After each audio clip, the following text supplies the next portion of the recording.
Yo, man, what's good, YouTube? It's your boy, Mickal, aka Mr. Nappy Hair. Boy, man, today, man, we got another Jimmy High Roller. They're breaking the NBA again, aka the Golden State Warriors. You know what I'm saying? With the Warriors, you know what I'm saying? The 2024 team looks exactly like the 2022 championship team that they had, but the 2024 team, in my opinion, even though I don't mess with the Warriors, I don't fuck with the Warriors, I really think that, you know what I'm saying, that the 2024 team is better than the 22 championship team that they had, you know what I'm saying? But make sure you hit the like button, subscribe, man. We're on the road to 2K subs. Let me know what y'all want to see next. Comment down below, man. Let's get it. Over the last decade, three-pointers have taken over the NBA. The shot transformed from a gimmick so underutilized that the league had to move the three-point line closer to the hoop just to incentivize teams to take more, to a shot that now determines the outcome of many games. But he's not wrong. He is not wrong, bro. The game changed. It used to be midi inside game, sometime outside if it's open.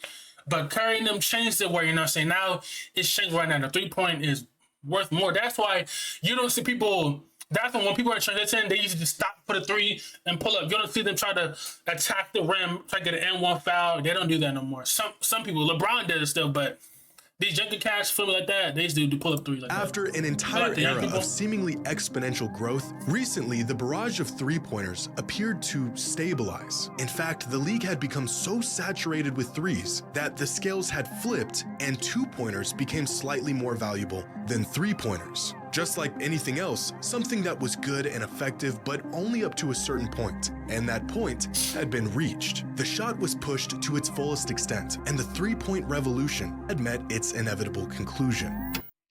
Except it didn't. This season, teams across the NBA are shooting more threes than ever before. Some teams with the majority of all of their shots being taken from beyond the arc. A new generation of stars more trigger happy from three than the players that came before them. And games. I'm trying to tell you, bro, the league is going to be so much different in a couple years because you have 7-footers like Chet and Wemby shooting threes, and bro, this nigga hit 8 for 16. He hit 8 threes out of 16 3 attempts he took. Now I promise you, imagine like 4 years from now, 5 years, it's gonna be so much different. Everybody gonna be shooting threes. Bro, people's contracts probably gonna be $1 billion.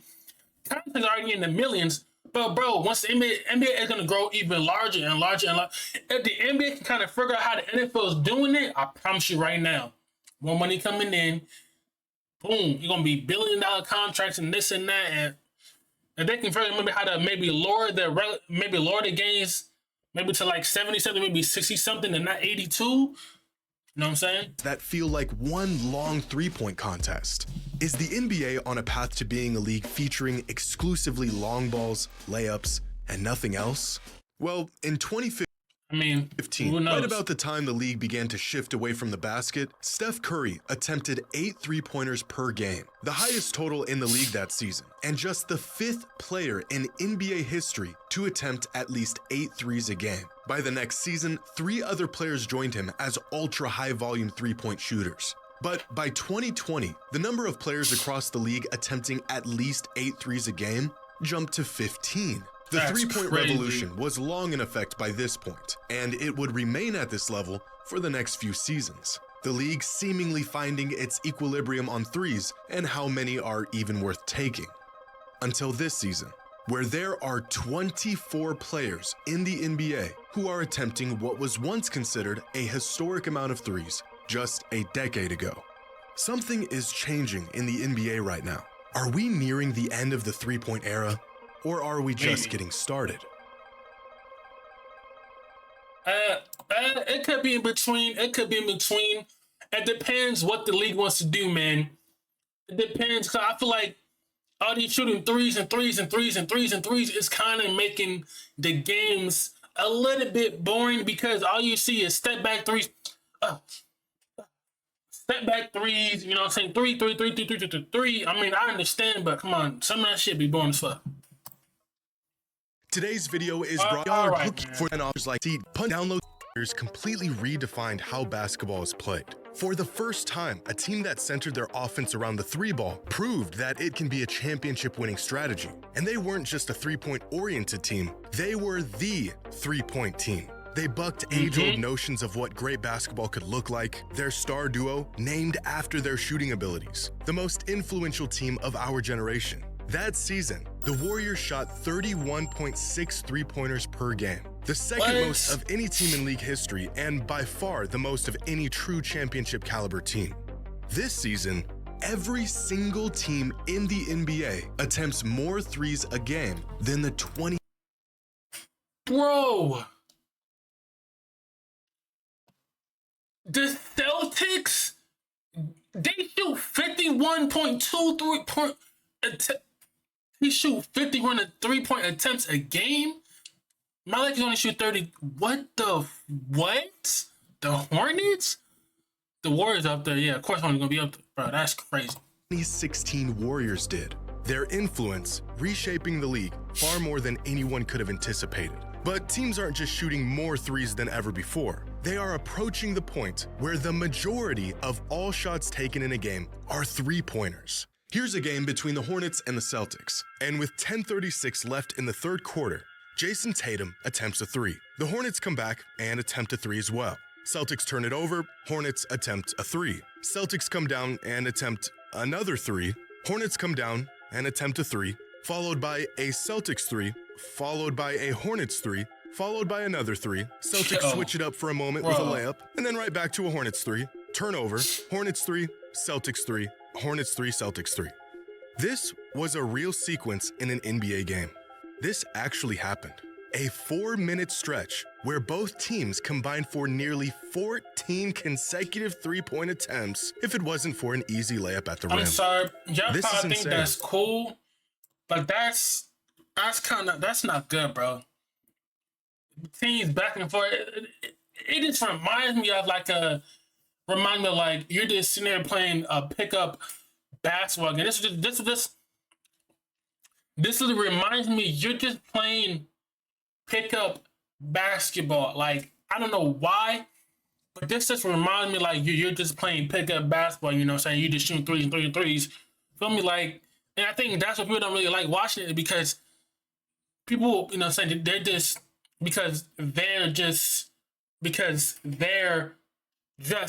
shooting threes. You know what I'm saying? Shooting threes and threes and threes and threes. You know what I'm saying? It kind of gets boring after a while, feel me? And it gets repetitive too. And it's not even out of the ordinary this season. Here's another sequence between the Celtics and the Knicks. Now, this was already a blowout, so you never know what you're gonna get in these situations. But how about a three ball followed up with a turnover, another three ball, and another three ball, and another three ball, another turnover, three ball, turnover, three ball. Oh look, there's a layup. And then back to another three ball, and a turnover, and a three ball, and take a wild guess, a three ball. 3 straight minutes of three-pointers. 8 from the Celtics alone, and they missed all 8. But even this was nothing compared to what happened in a game between the Hornets and the Hawks. With 1 minute and 45 seconds left in the first quarter, the Hornets made a mid-range jump shot. What's so special about this mid-range bucket? Well, nothing, other than the fact that this would be the last shot they would make outside of layups and three-pointers for the rest of the entire game. For the next 37 minutes of game time, outside of free throws, every single point the Hornets scored until the end of the game was from right here. Bro, 3 feet, 3 points from 6, bro, what? Bro. Or out here. In fact, throughout this entire game, the Hornets scored 120 points. Only 4 of them came from a shot that wasn't a three-pointer, a layup, or a free throw. Has the complex, rich, and diverse game that we love truly been reduced to this? It certainly feels that way at times. Through 100 games so far this season, a whopping 42% of all field goal attempts have been... Yo, let me know what y'all think down below, man, because this is kind of crazy for real. Like, just... them shooting just threes all game. Like, do y'all think that gets boring and repetitive? Because I feel like that gets boring and repetitive, you know what I'm saying? I feel like sometimes, like even when I watch, sometimes this shit be getting boring and stuff like that. I don't know. Like to me, sometimes I feel like it gets boring sometimes because it's just repetitive. Like threes, you know what I'm saying? And then nobody's playing defense. Some people are looking for a foul, this and that. It's like there's there's plays running, but sometimes there's no plays running. A lot of ISO ball, ISO. Step back was not there to pass to the corner. Feel me? I feel like sometimes that shit just get repetitive. From beyond the three-point line, a total that has nearly doubled since 2012. Sometimes it feels like we're watching one big three-point contest because at times we are. In fact, at the current rate the league is going, which may or may not continue, half of all shots taken in an NBA game will be three-pointers by the 2032 season. But it's not just that teams are attempting more three-pointers. Teams have regressed to taking only the best, most efficient shots on the court. Three-pointers, layups when they're available, and hardly anything in between. Excluding free throws, 86% of all points scored from NBA teams this season have been from beyond the three-point line or within 6 feet of the basket. 20 years ago, only 65% of all points were scored from these zones. That's crazy. This upward trend of near and far and nothing in between may not continue. Over the past few seasons, there has been some stagnation in three-point attempt rate, so there may be a shift in the other direction in the coming years. But the NBA tends to follow the leader. What are the winning teams doing, and how can we adapt, emulate, and optimize that style of play? And right now, as much as we can't stand it, winning basketball looks a lot like a three-point shootout. Before the beginning of this season, Celtics head coach Joe Mazzulla said the team planned on shooting a lot more threes this year. They did the math, and it checked out. We need more threes. But outside of Harden's Rockets, last year's Celtics attempted more three-pointers than any other team in NBA history. It was a recipe that was so good, it helped them win a championship. How many more threes could they possibly? It probably can win you a championship, but you live by the three, you die by the three. And sometimes you're gonna go cold. Yes, threes on point, but I feel like why you gonna shoot threes all game? Like that makes it boring. You know what I'm saying? There's like no team action, no screen. Sometimes when you're watching a game, bro, it's just a lot of ISO ball, step back threes. You know what I'm saying? So I don't know, man. Possibly shoot. 51. This year's Celtics are shooting 51 three-pointers per game. That is 56% of all of their field goal attempts. Arguably the best team in the league, coming off of a championship, is shooting 6 more three-pointers per game than any other team in league history. But are three-pointers and the sheer volume of them really a recipe for winning basketball? Is this truly the future of the game and what teams will need to do to compete? Well, so far this season, teams that win the three-point battle, when they score more net points from three-pointers than their opponent, have won 72% of the time. And this one metric has been more indicative to winning than just about any other. Last season, there was an 85.6% correlation between three-point percentage and winning percentage, the strongest correlation between the two variables in NBA history. Make more three-pointers, greatly increase your odds of winning the game. But that's pretty obvious. Of course, making more threes will better your odds. We have seen massive underdogs win games by pouring in three-pointers and hitting more than they probably should have. Will teams eventually reach the threshold of three-pointers that are worth taking in a game? Or is the shot just so valuable that we will inevitably see a league that finds no value in taking any shot outside of the long ball? There must be a sweet spot between shooting exclusively threes and no threes, where we will eventually see the limits of good, viable three-pointers. Oddly enough, the league may have... You see what I mean? And some people, they literally put their body into somebody's paws and they look for the foul like that. That shit I cannot stand, bro. As previously mentioned, three-pointers used to yield more points per shot than two-pointers for many years. Teams eventually figured this out and they capitalized on it. But this inadvertently led to two-pointers becoming more valuable. As teams focused their defensive efforts on stopping the three ball, they got spread thin, the rim opened wide up, offenses got rid of long mid-range jumpers, and for the first time in over 3 decades, two-pointers produced just as many points per shot as three-pointers. How do we know if or when teams are shooting too many threes? Well, intuitively, it would be at the point where three-pointers lose their statistical advantage over twos, which has already happened. The problem to me, I think the game is gonna go back to where like people are gonna go back to more like the midi game, like the 2-pointer, like the midi game.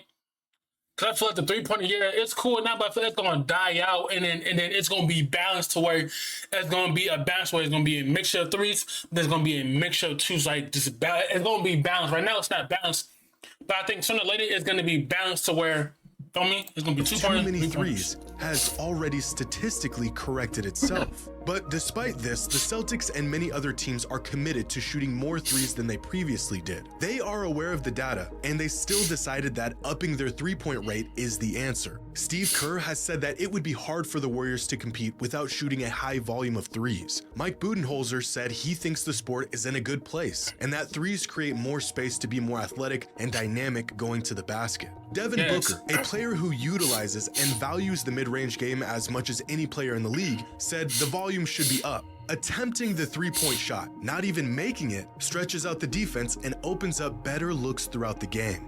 Teams know that the two-pointers today aren't as valuable as they are in spite of threes. Two-pointers today have become so valuable because of threes. As Devin Booker stated, even when they aren't going in, the spacing and ball movement that three-pointers provides to teams creates an incredible advantage compared to any other shot. In fact, it's no coincidence that points per shot on two-pointers began to climb rapidly at the same exact time as the three-point revolution. When you force teams to guard the three, you also force them to give up the two. This whole time, we've been watching these games thinking teams are shooting way too many threes. And all along, they weren't just shooting threes because they're worth more points. They've been shooting more threes to create more points in other areas. The direct benefits of volume three-pointers actually plateaued quite a while ago. Teams aren't yielding more points per shot on threes today than they did a decade ago. But the indirect benefits of volume threes continues to grow the more teams make and take them, which means, in theory, the number of threes we're seeing teams take could continue to climb, despite the fact that they are already at the peak of their direct statistical advantage.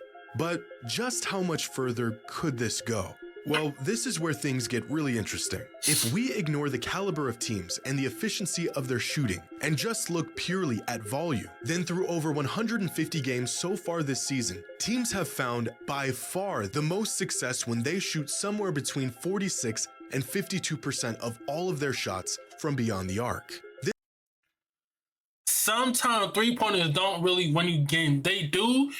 But sometimes they don't really season, when teams put up a three-point attempt rate between 46 and 52%, they have won over 70% of the time. Meanwhile, teams that shoot at a rate outside of this hypothetical sweet spot have won just 48% of the time, which means despite as many three-pointers teams are shooting, statistically, they may still not be shooting enough. And it may only be a matter of time before teams use this information and slowly creep towards this rate of 50% of all of their shots consisting of three-pointers. Last week, Nick Wright had a great monologue discussing the advantages of volume three-point shooting and how teams who can design an effective offense built around them have an incredible statistical advantage. The league needs to change some rules. They have finally figured out it's not only that 3 is worth more than 2, it's that 3 is worth a lot more than 2. Because there is a 50% premium on three-point shots, the smart way to play is probably what the Celtics did on opening night. Shoot 60 of them things. That is the best strategy. That is also terrible television. And I love the league. Bro. I love it. That's what I'm saying, bro. That's terrible. That shit is terrible. I'm trying to tell you. Yeah, cool, we can win that, but this shit is terrible. It's bad. Is not sustainable. At its core, the NBA is at its best when dudes are flying over people, meeting them at the rim. Hanging out at the three-point line, hoisting 30-footers is not good TV. And you are going down a path where the games are less compelling television and the fans are worried, do the players even care? It's just a warning to a league I love. You are playing a... So I'm saying he's right. He's speaking facts. Dangerous, dangerous game. If what the Warriors did in the mid-2010s broke the game of basketball, then teams today are eviscerating it. They have essentially cracked the code. Decades of experimenting with different schemes and offensive designs and player personnel through trial and error has led teams to the correct answer. Nothing beats a bunch of good looks at three. It may not be pretty. It may lack the nuance and diversity that we used to see in the league, but it has been proven to be the most effective method of winning basketball games. How much further can this possibly go? Well, fortunately, there seems to be an upper limit to the ideal volume of threes before the returns become diminished. That limit is probably about 50%. Unfortunately for us, the NBA is still nowhere near that limit. Nope. Hey, man. Let me know what y'all think, man. That was a good video. Let me know what y'all think down below, man. Do you think the league is going to? Do you think the league is going? Do you think the league going downhill, or do you think it'll get better soon? Comment down below, man. I go by Mickal Nash. Y'all know what's up, man. We out.